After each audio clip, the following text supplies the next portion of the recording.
पारनेर आणि श्रीगोंदा पंचायत समिती अंतर्गत जलजीवन मिशनचं झालेलं निकृष्ट काम आणि विविध शासकीय कामात झालेल्या अपहाराचे पुरावे देऊनही संबंधितांवर कारवाई होत नसल्यानं अन्याय निवारण निर्मूलन सेवा समितीच्या वतीनं उपोषणाचा इशारा देण्यात आलाय।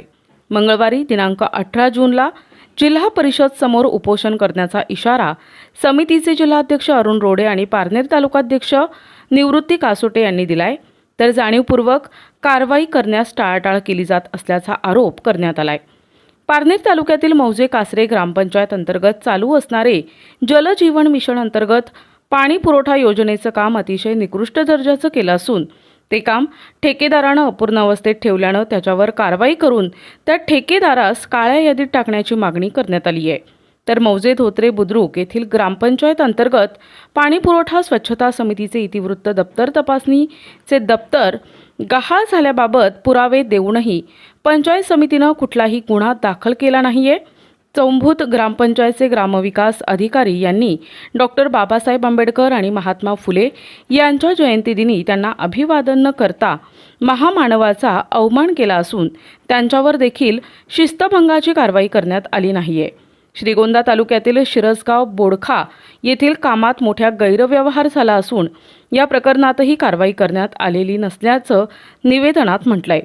जिवंत पाणी स्रोत नसताना जलजीवन योजनेच्या विहिरीचं काम करून पैशांचा गैरवापर केल्यानं बेजबाबदार कर्मचारी अधिकारी यांच्यावर कारवाई व्हावी यासाठी पत्रव्यवहार केल्यानंतर जाणीवपूर्वक पाहणी न करता दिशाभूल करणारा अहवाल देण्यात आलाय। पुरावा जवळजवळ 2017 पासून आज अखेर करत आहे, म्हणजे 3-4 जवळजवळ 7 वर्ष झाले पाठपुरावा करतोय आणि एवढ्या मोठ्या रकमेचं काम झालेलं आहे। जर दप्तर गहाळ आहे तरीही जिल्हा परिषद आणि पंचायत समितीकडून त्या संबंधित ग्रामसेवक, तात्कालीन असणारा ग्रामसेवक व त्या समितीचे अध्यक्ष यांच्यावर कुठल्याही प्रकारचा गुन्हा नोंदवलेला नाही आहे आणि सदर ही बाब पारनेर पोलीस स्टेशनने पंचायत समितीला पत्र दिलेलं आहे। त्या संबंधित त्या प्राधिकरणाचा प्राधिकारी फिर्याद देण्यात यावा असं पत्रावर करून देखील त्यांनी आजपर्यंत गुन्हा दाखल केला नाही। त्याचबरोबर पारनेर तालुक्यातील जलजीवन योजनेअंतर्गत वारणवाडी, चोंबूत, ढोकी असे बरेच गावाचा पाठपुरावा जवळ 7 महिन्यापासून करतोय,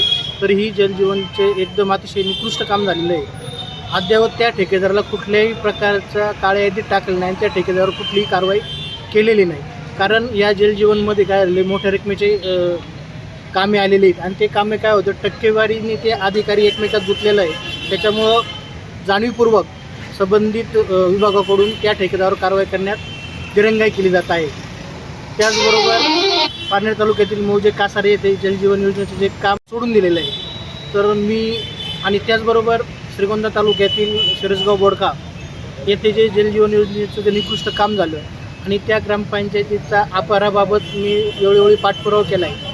अद्यावत कुठलाही कारवाई त्या श्रीगोंदा पंचायत समितीने केलेली नाही आहे। फक्त आज 1 वर्षापासून पाठपुरावा करतोय तर ते अजून चौकशी चालू आहे। म्हणजे चौकशीला जर 8-9 महिने लागले तर हा भ्रष्टाचार बाहेर कसा पडायचा आणि प्रशासन कसं जागं व्हायचं।